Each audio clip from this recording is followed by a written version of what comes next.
Hello, welcome to November.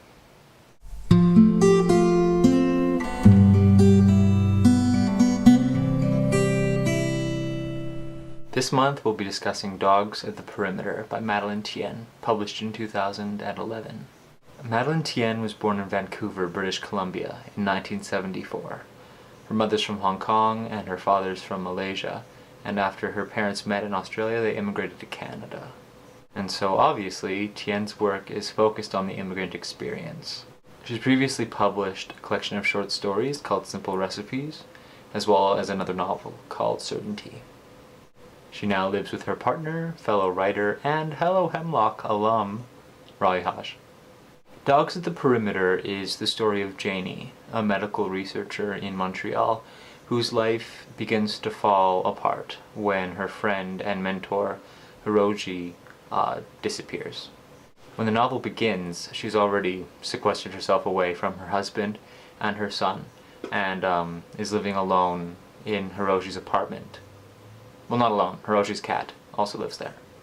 Her stay there is meant to kind of allow her to get her life back together, but her being there and Hiroji's disappearance all kind of bring about these memories that she has of her childhood living in Cambodia under the Khmer Rouge.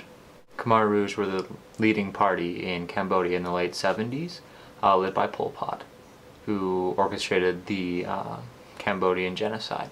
Janie remembers this time in her life, and the way that it undid her family, and the tragic consequences that it had, especially when it comes to the life of her brother. Her memories run parallel to the storyline involving Hiroji, who is also on his own quest, we learn, to find his missing brother in Cambodia. The novel explores ideas of memory and identity, and what it means to maintain or lose these things when you have to make a new life for yourself. Janie only becomes Janie when she enters Canada. The person that she was before, that child, is like a different person to her. Ideas of memory and identity become very complicated, and in an interview that she gave at the Adelaide Festival, she talks about life under the Khmer Rouge and the things that people had to do in order to survive it, and the way that these things complicate memory, identity, and that sense of self. I think it's very evident in what happened under the Khmer Rouge, because first it was about leaving your home, giving up your possessions. Then it became about cutting yourself off from your family, becoming a new person, and at the very end losing yourself. I think for a lot of survivors it's been really important to forget, to find a way to box the memory away in some way, or to contain it, because that was the only way for them to make a new identity and a new life. To Thien, the necessity of forgetting those horrors does not extend outside of Cambodia, to the people who live outside of Cambodia. She says that, people who live outside of Cambodia have a responsibility to remember those events and to learn about those events, and then to remember what our place was in those events at that time. She's not Cambodian, nor are her family members. This is not her story, but she writes it. She writes it because to her, she thinks the history is not well known, and she thinks that it's too difficult for the people who lived through it to write fiction about it yet. In that same interview, she says, "I think probably the main reason is that the generation that would have been the first to write about it, the ones who would be my parents' age, they died. So almost an entire generation of writers, teachers, musicians, singers, painters was lost. Either they lost their lives in Cambodia, or they had to find a life outside after the Khmer Rouge time. And a lot of that time was spent rebuilding and doing all the necessary things for day-to-day survival. I think that it's only now that the younger generation, the ones who were children when the Khmer Rouge came to power, are now finding sort of mental space and the time and the courage to write these stories. But they're writing them as non-fiction because the history is not well known. And they believe, and I believe, that it's very important for the facts and the history to be set down before there is fiction and art." Thien is known for being a very elegant and precise writer, and also a very empathetic one. She's a young writer, but Thien has been praised by almost everyone who reviews her work as being very confident in her writing and achieving an ease that you don't find very often in writers. The Globe and Mail has said that her writing offers consolation to her characters who have lived through terrors unimaginable to many of us. Thien maneuvers the struggle of reconciling a new identity with an old one.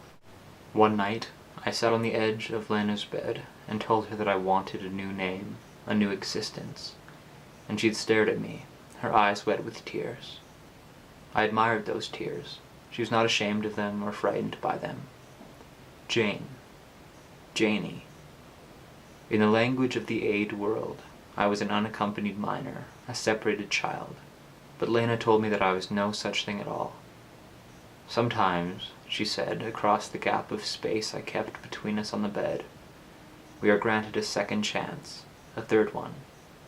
You don't have to be ashamed of having lived many lives. I want to tell Meng that I know too much. I have too many selves and they no longer fit together. I need to know how it is possible to be strong enough. How can a person ever learn to be brave? Janie, he says, my child. He says that my parents, my brother, lived their lives. They wouldn't want you to fight on, to fight even when it's done. Long ago, Meng and I stood together at the water's edge. Your daughter's leaving now, he had said, addressing my ghosts. Your sister has found a new home. You too must walk to your own destiny. The incense in my hands had left its smoke in the air. The next day I would depart for Canada. We have to try again, he says. Not just once, but many times throughout our lives. I feel as if I'm swaying over the river, but that this river finally is blind to me. I can see it now for what it is, only a membrane, a way down. Leave me, I think. Let me go. Charles Ferran, for the Globe and Mail, wrote, that of course is part of the larger story of how many Canadians must forever negotiate what and who they left behind.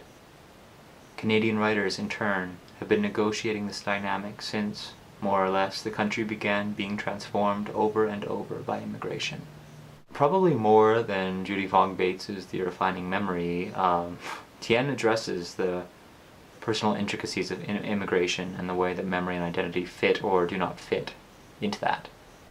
Even though this is a novel, Dogs at the Perimeter felt much more real to me. There is much more of a heart to this novel than to Judy Fong Bates's memoir, I found. And I think that that says a lot about Thien's sensitivity as a writer. She is a beautiful writer. Even in the horror and tragedy of what was going on in Dogs at the Perimeter and the memories she was reliving, there's a sensitivity to Thien's writing that I found very moving. For CBC Books, Thien said, what Janie remembers is not the horror that she just lived through. She remembers the time before the war, and she remembers her parents, and she remembers beauty. Janie learns how important it was to guard that beauty and put the dogs at the perimeter. I loved this novel. I read Simple Recipes as short stories, but this was the first novel by Madeleine Thien that I read, and it was gorgeous. And you know, usually I read pretty quickly, but this novel really makes you slow down, which I think is beautiful. Her writing is so beautiful that you don't speed through it. You can, but I think that it's much more effective if you do read it slowly. It was gorgeous. A few months ago, before I read this novel, I was searching some Madeleine Thien stuff on the internet because, you know, I really enjoyed her short stories, and I found dogsattheperimeter.tumblr.com, which is a Tumblr page that I assume Madeleine Thien started, and it's amazing, like, comprehensive, additional sort of piece of work that really documents not only the history of Cambodia in that time and what was going on, but it just culture and pop culture, and it's really amazing. And I'm going to put the link down below. But go check it out. It's like this maze, and there's pages and pages that you can find, and it's incredible, and it's so interesting, and there are a lot of great sources on there. So if you're interested in this novel, and then also interested in taking it a bit further, I do recommend checking that out. And just a little update, we have a GoodReads page now, finally. I don't know, it took us so long. So now we can all kind of interact a little bit easier, because the YouTube comments don't really allow for discussion very easily, but the GoodReads page does. So I hope you guys will go and join that group. I'll put the link below as well. But so far it's a lot of fun. We've got like introductions going, and we're actually like meeting people, and yeah, we have discussion pages for each book that we've read so far. So, you know, even if you read a book a little bit later, jump into that discussion page, and you know, we can still carry on the discussion there. So yeah, like I said, the link will be below. Please go and join the group, because we would love to see you there. And we're also on Twitter, so if you have Twitter and you haven't followed us, I'll put the link below, and you can do that if you like. I'm not going to actually leave any specific discussion questions to prompt Jess with. I just would like her to talk about whatever she felt moved by in this novel, because it's for me, it was such an emotional experience. Like I teared up a little bit in a few parts. It was just so beautifully written, and so I would just like to hear what her thoughts were, or what part she found moving, or what part she found interesting. I guess we'll also take it to GoodReads, so check that out there. Okay, see you soon!